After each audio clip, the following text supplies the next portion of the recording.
Okay guys, so one last time, speed test natin using the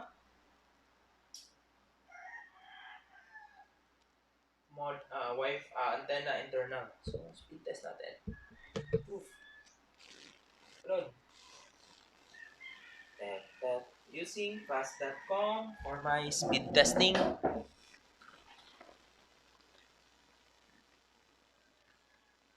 Bilis. 39.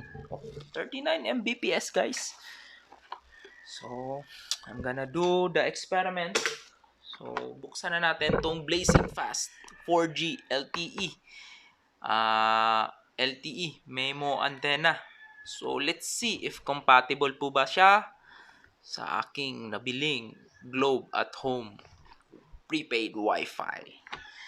So, this is yan. So, para ma-shutdown to properly po, press and hold until power off. Oops. Ayan, nag-red na siya. Then off. Okay? So that's how you properly shut down your LTE modem. Since proper shutdown siya, magkakaroon siya ng proper termination session. Okay? So yan. So buksan na natin yung highlight ng video na to. So nabili ko to. Yun. From one of the online shop. So let's see. So this is just a small antenna with a SMA connector po yung tawag nito.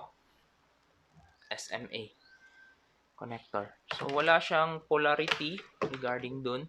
So ito po lang yung stand niya. So kung medyo mahirap yung signal nyo sa bahay, I would recommend to hang this on your roof or anything that's outside para yung ma-maximize yung pagka-antena niya po. So yun. So let's see, first time ko tong gagamitin. So ibig sabihin, di ko pa talaga alam kung gagana siya. So para ma-connect lang to,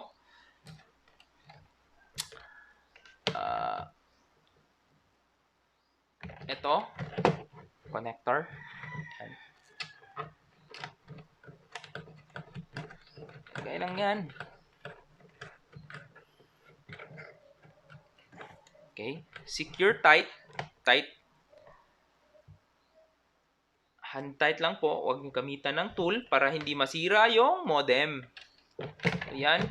Ganyan ang ganyan.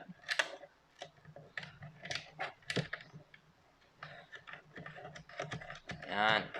So, perfect.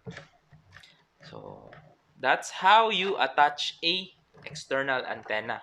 So, meron ring ino-offer si Globe nun para sa mga postpaid plan siguro yon yung merong connectivity sa taas.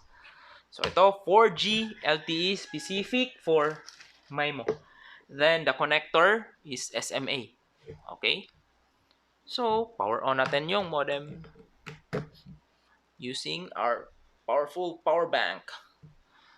Tayo lang natin mag-boot.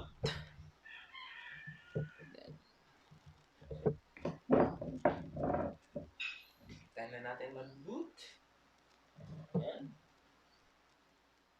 So, habang 0 po yun,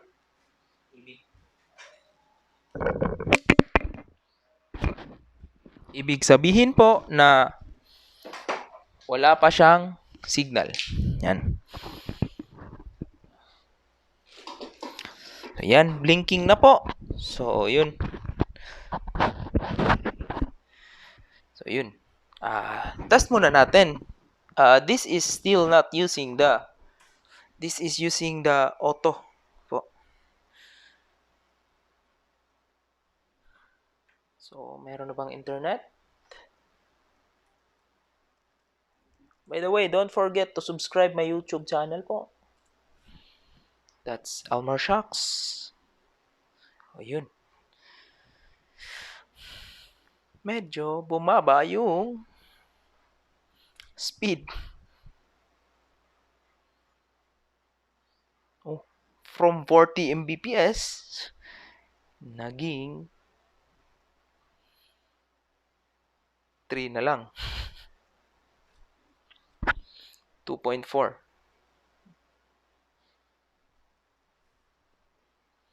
2.4 from, so login po tayo. Tingnan natin.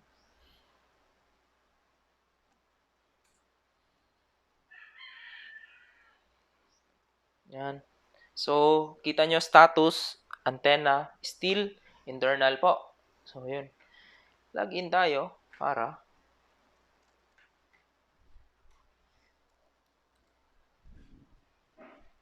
check ko lang.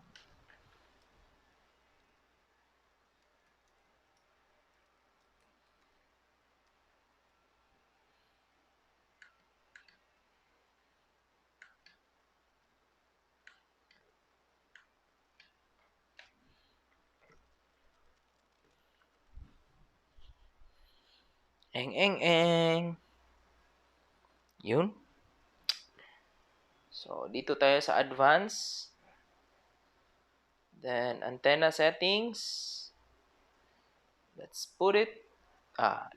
There's a caution. Please use external antenna provided by your carrier. Avoid using other third-party antenna. Yes, as they may not work well as the carrier antenna. So, additional antennas can be purchased from your carrier. So, binibili po yung antenna natin. Hindi po siya libre. Gawin nating external. So, naging successful na siya. So, balik ulit tayo sa 192. Okay, tingnan natin kung external na ba. So, log out tayo. Ayan. So, let's test kung may improvement.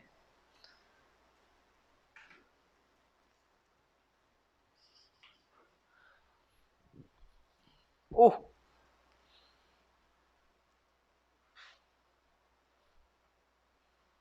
So, kung dati nakakuha ka ng 40, tapos nilagyan mo ng third-party antenna, yan ang nangyayari sa inyo. That's why it's never recommended to buy your own antenna since merong mga specific carrier frequency na designed by that antenna. So, yun. So, para proof na hindi to. So, would I recommend buying a third-party antenna for your own sake? Merong mga advantages. Instead of maka-improve ng signal, maka-cause siya ng interference. Kaya, yun, naging 1.4 from 40 Mbps. So, yun. Ganun na lang yung speed niya after installing a external antenna.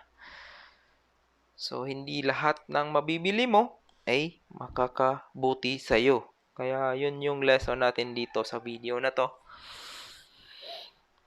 Okay? So, yun. Siguro is hindi siya, since wala tong specific frequency, so, i-check ko pa po yun sa manufacturer or sa seller kung ano po yung specific frequency na sinusupport. Siguro yung frequency na sinusupport niya is hindi supported yung sa globe. So, ibalik ko yung internal antenna para specific siya. So, dito. Speed test ulit.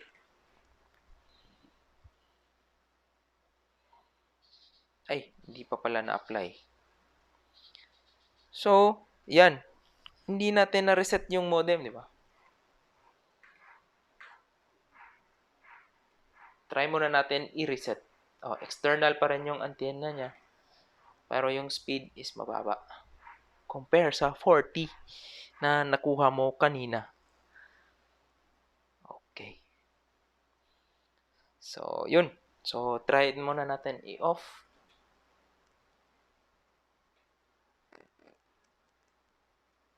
Don't press.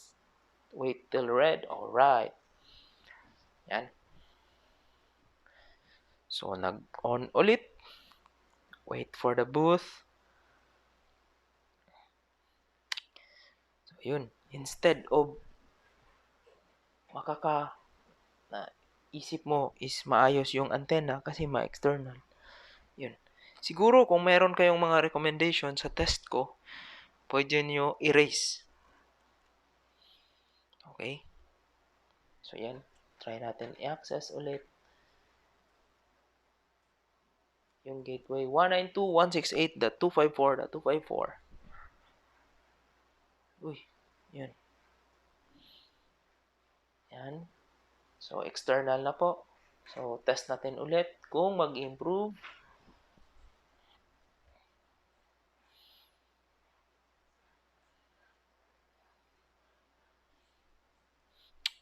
Ayun.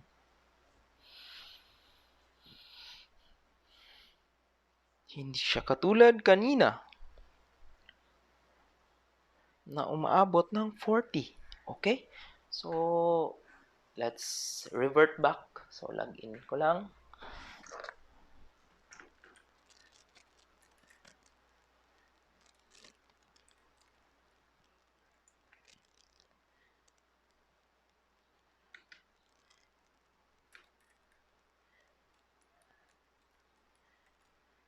Input ko lang yung password. Alright. So, balik tayo dito.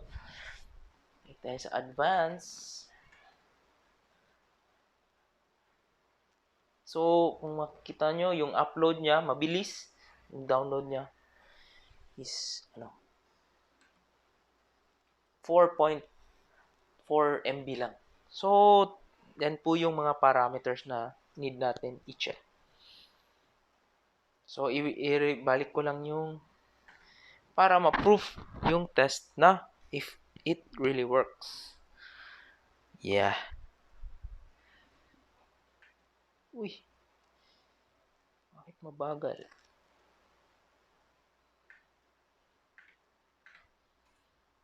Hindi yan nag-access ng website ha. So, sa modem pa lang to.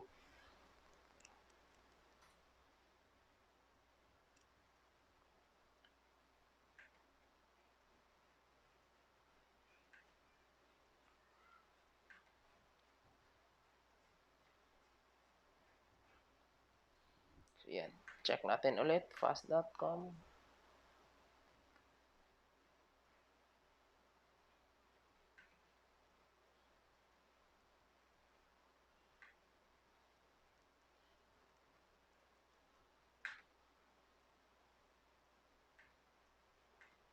Balik natin sa auto.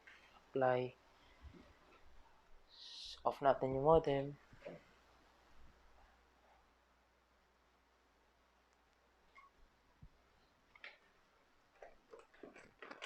So, tanggalin natin.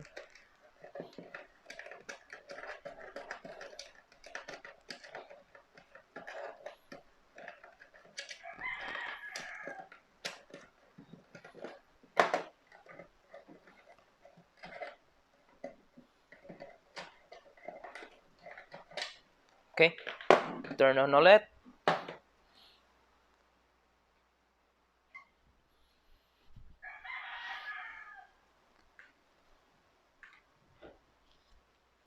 We'll see how it performs. So, modem still booting. Hindi pa nag-green. So, mabilis ma-drain yung power bank ko po. From 3 bars siya. 2 bars. Kasi 12 volts yung dinadrive niya. So, 192.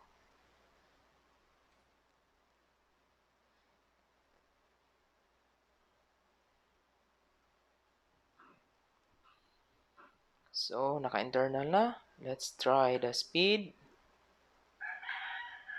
Kung aabot pa rin. Oh.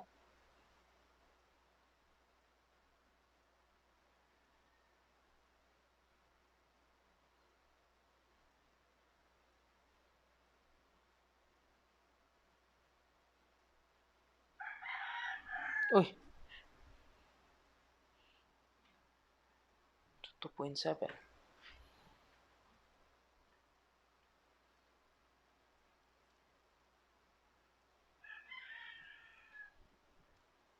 makikita nyo naman in advance ano po yung capability ng modem. Yan.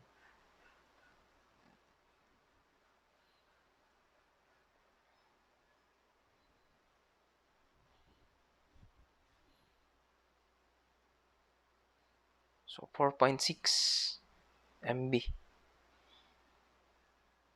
Yeah. 4.6. Hindi na bumalik sa dati. 40. So, yun.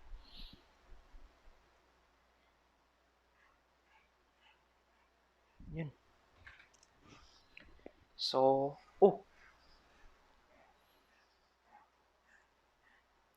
So, guys, using the internal antenna is much better pa rin po than using a third party. So, that's why we don't recommend buying external antenna. So, kung kanina, medyo nakakuha ko ng 40, yun. Medyo siguro yung pag-reboot, yun. Yun, 7. Hindi na mabot ng 10. So, yun. Yun po yung test natin para sa globe signal. So, yep. So, any questions or recommendations, pwede nyo itanong sa comment section. Okay? So, ngayon, nagtatagalog na ako kasi maraming reklamo na English daw. So, ito. Yan. Okay? So, thank you guys and bye.